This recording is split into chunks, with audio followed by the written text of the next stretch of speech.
नमस्कार दोस्तों। हम जे कृष्णमूर्ति की book first and last freedom का हिंदी अनुवाद प्रथम और अंतिम मुक्ति पढ़ रहे थे, जिसके आज हम प्रश्न उत्तर के भाग में से 34वें प्रश्न को पढ़ेंगे। कृष्णमूर्ति से एक बार पूछा गया कि मन को किस बात में व्यस्त रखना चाहिए। कृष्णमूर्ति: द्वंद्व कैसे जन्म लेता है? इसका यह एक अच्छा उदाहरण है। जो होना चाहिए और जो है के बीच द्वंद्व।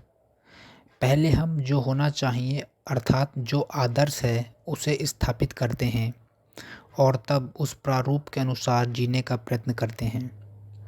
हम कहते हैं कि मन को श्रेष्ठ बातों में व्यस्त रहना चाहिए, स्वार्थहीनता में, उदारता में, दयालुता में, प्रेम में, और यही है वह आदर्श, वह होना चाहिए, वह विश्वास जिसके अनुरूप जीने का हम प्रयत्न करते हैं।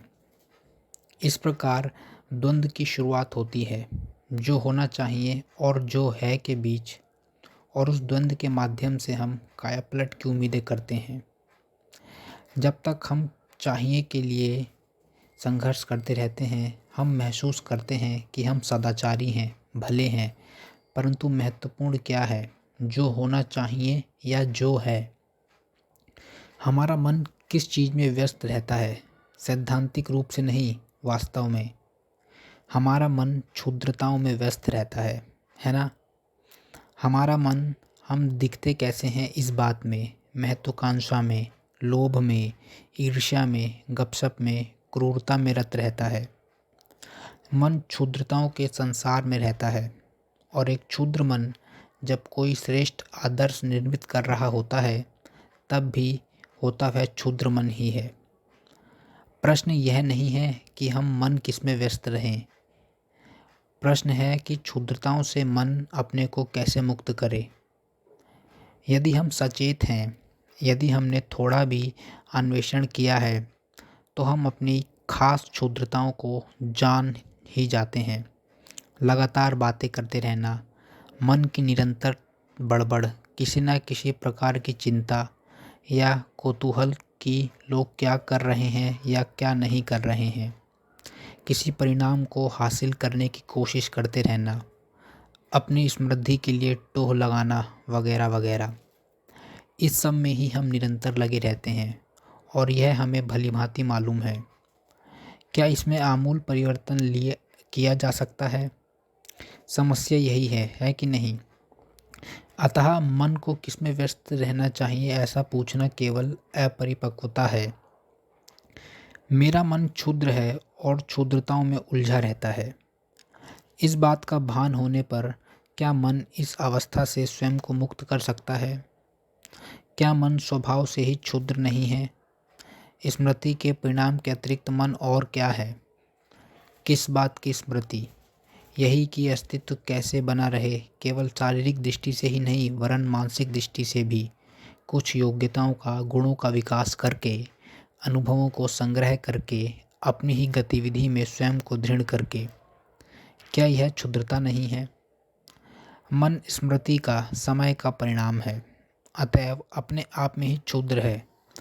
तो अपनी इस क्षुद्रता से स्वयं को मुक्त करने के लिए वह क्या कर सकता है? क्या वह कुछ कर सकता है? कृपया इसके महत्व को देखें। क्या मन, जो कि आत्म केंद्रित गतिविधि ही है, क्या खुद को उस गतिविधि से मुक्त कर सकता है? जाहिर है कि नहीं कर सकता। यह चाहे जो भी करे, क्षुद्र ही बना रहता है। यह ईश्वर के बारे में अटकलबाजी कर सकता है, राजनीतिक व्यवस्थाएं गढ़ सकता है, विश्वासों का आविष्कार कर सकता है, लेकिन रहता यह समय के क्षेत्र में ही है। इसका परिवर्तन अब भी स्मृति से स्मृति में ही हो रहा होता है। यह अभी भी अपनी सीमा में बंधा होता है। क्या मन उस सीमा को तोड़ सकता है, या फिर जब मन मौन हो जाता है, क्रियारत नहीं रहता, अपनी क्षुद्रताओं को देख लेता है, भले ही पहले उसने इन्हें कितना ही महान समझा हो, तब वह सीमा अपने आप टूट जाती है। इन क्षुद्रताओं के समाप्त होने की संभावना केवल तभी होती है जब मन अपनी इन क्षुद्रताओं को देखकर उनके प्रति पूर्णतः सजग होता है, और इस प्रकार वास्तव में मौन हो जाता है। जब आप इस खोज में लगे हैं कि मन को किसमें व्यस्त रखा जाए, वह क्षुद्रताओं में लगा रहेगा, चाहे वह गिरजाघर का निर्माण करे और उसमें प्रार्थना करे या किसी मंदिर में जाए। मन स्वयं क्षुद्र है, लघु है, और इसे क्षुद्र कहने मात्र से इसकी क्षुद्रता का विसर्जन नहीं हो जाता। आपको इसे समझना होता है। मन को स्वयं अपनी गतिविधि का संज्ञान लेना, उन्हें पहचानना होता है, और पहचानने की इस प्रक्रिया में उन क्षुद्रताओं के प्रति सजगता में, जिन्हें इसने चेतन तथा अचेतन तौर पर निर्मित किया है, मन मौन हो जाता है। मौन की इस स्थिति में सृजनात्मक अवस्था फलित होती है, और यही वह तत्व है जो आमूल परिवर्तन लाता है। तो दोस्तों, यह प्रश्न यहीं ख़त्म होता है। उम्मीद करता हूँ आपको अच्छा लगा होगा और समझ में भी आया होगा।